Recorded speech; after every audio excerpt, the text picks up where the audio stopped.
Shalom saudara-saudaraku yang terkasih, aku berdoa semoga engkau baik-baik dan sehat-sehat saja dalam segala sesuatu, sama seperti jiwamu baik-baik saja. Marilah kita nikmati firman Tuhan melalui buku Membina Pola Makan dan Diet. Segar dipetik dari kebun. Ada lagi satu keuntungan yang diperoleh di sanatorium dalam membudidayakan tanaman buah-buahan. Buah-buahan yang bebas dari kebusukan dipetik langsung dari pohonnya, inilah yang cocok untuk hidangan di meja makan.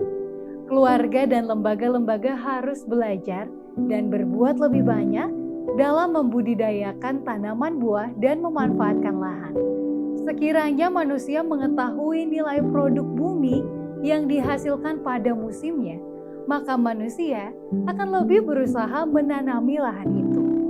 Semua orang harus mengenal nilai buah-buahan dan sayuran segar yang langsung dipetik dari kebun.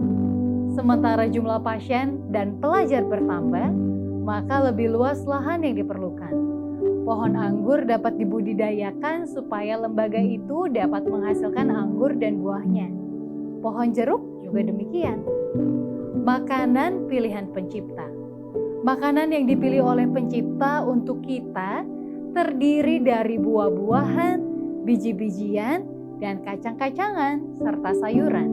Inilah makanan yang paling lezat dan menyehatkan kalau disediakan secara alamiah dan dengan cara yang sederhana. Makanan ini menghasilkan tenaga, daya tahan, kekuatan intelek yang tidak terdapat dalam makanan rumit yang merangsang.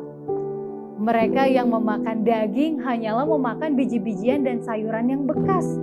Karena hewan itu menerima dari bahan ini gizi yang menghasilkan pertumbuhan. Unsur kehidupan berpindah dari biji-bijian dan sayuran ke dalam tubuh si pemakan.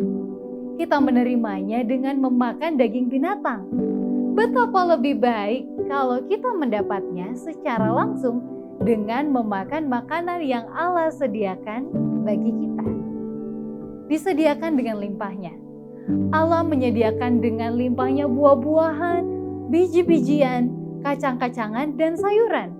Dari tahun ke tahun, hasil bumi semakin merata, dibagikan kepada semua orang karena sarana angkutan sudah lebih lancar.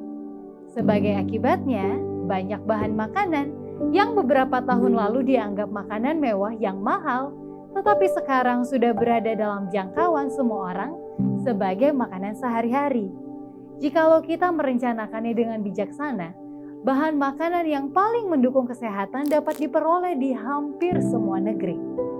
Kemasan-kemasan makanan seperti beras, gandum, jagung, dan tepung dikirim kemana-mana. Begitu juga kacang-kacangan dan biji lainnya yang tumbuh di setiap wilayah. Semua ini memberikan kesempatan bagi kita untuk memilih makanan yang sempurna tanpa makanan daging. Demikianlah renungan kita pada hari ini. Salam dari Departemen Kesehatan Uni Indonesia Kawasan Barat. Tuhan Yesus memberkati.